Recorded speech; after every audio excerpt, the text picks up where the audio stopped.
Back when I was born in a Catholic hospital, and they blindfolded the mothers. They didn't want them to bond with their babies.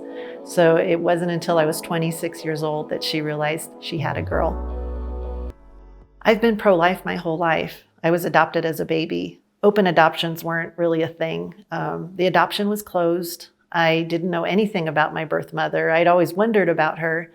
And my adopted mother had passed away when I was 8 years old. So I think I had that extra yearning to know who I could connect with, who I might look like, whose mannerisms I shared. Just really have a mom. And it was when I was in my mid-20s, I went with my adopted dad to the courthouse in Santa Ana, and we had the records unsealed.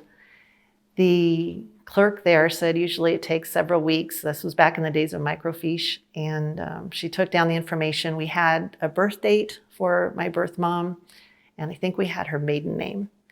And I went back to work, and 45 minutes later, I received a phone call, and she said, "We found your microfiche. We found all of the information with your birth mother." But still, they couldn't directly connect me to her, so she suggested I write a letter and they would mail it to her.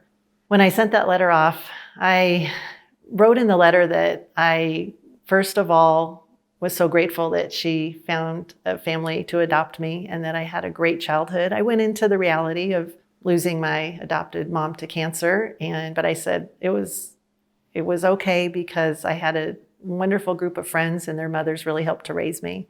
And my dad was always an incredible provider. He was a hardworking plumber. And he made sure that, we always had a roof over our heads and food in the refrigerator. It was a really great childhood. And I let her know in that letter that I loved her and that even if she didn't want to get in touch with me, I understood. I just wanted her to know that I was okay. And I was just very grateful. And 2 weeks later, I received a phone call at 10 p.m. that night. She had shared, first of all, that she didn't know I was a girl until she got my letter. Back when I was born in a Catholic hospital, and they blindfolded the mothers. They didn't want them to bond with their babies. So it wasn't until I was 26 years old that she realized she had a girl. She had had 4 boys before me, and then she had 2 boys after me. So out of 7 children, I was her only daughter.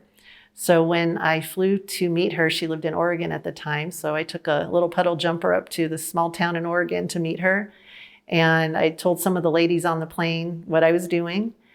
And when I walked off of the plane, she had balloons that said, "It's a girl." And everyone was crying. And it was pretty emotional for the passengers on that plane, as well as my birth mom and me.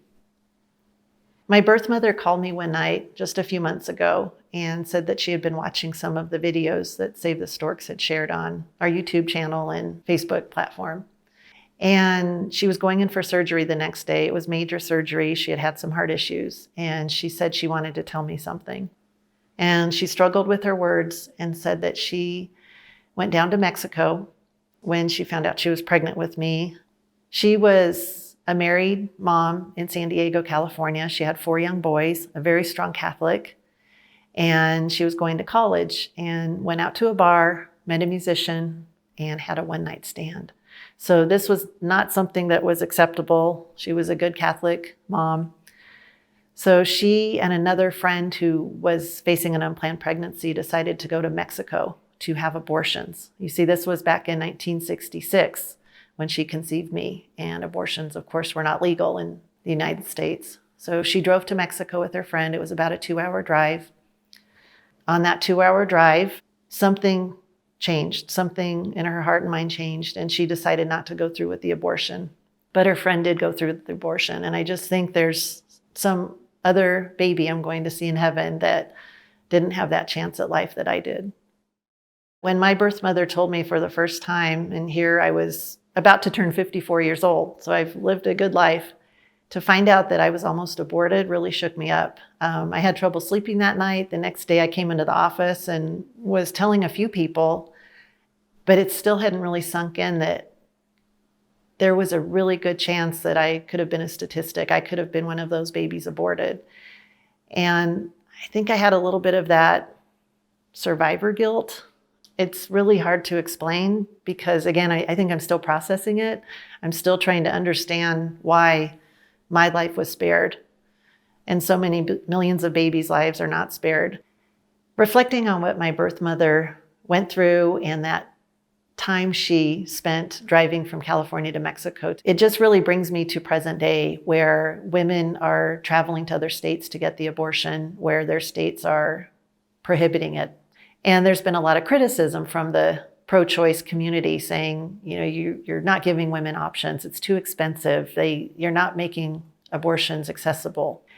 And the fact that I learned from my birth mother what she went through just makes me think of these women who feel so desperate and they feel abortion is their only option. But my prayer is that these women will be driving and they will use that time to pray. And if they're not a Christian, to maybe call a mom, call an aunt, ask them, like, what are the other options? What else could I be doing? My birth mother had that extra 2 hours to drive and really be alone with her thoughts and decide what was best for her and her baby.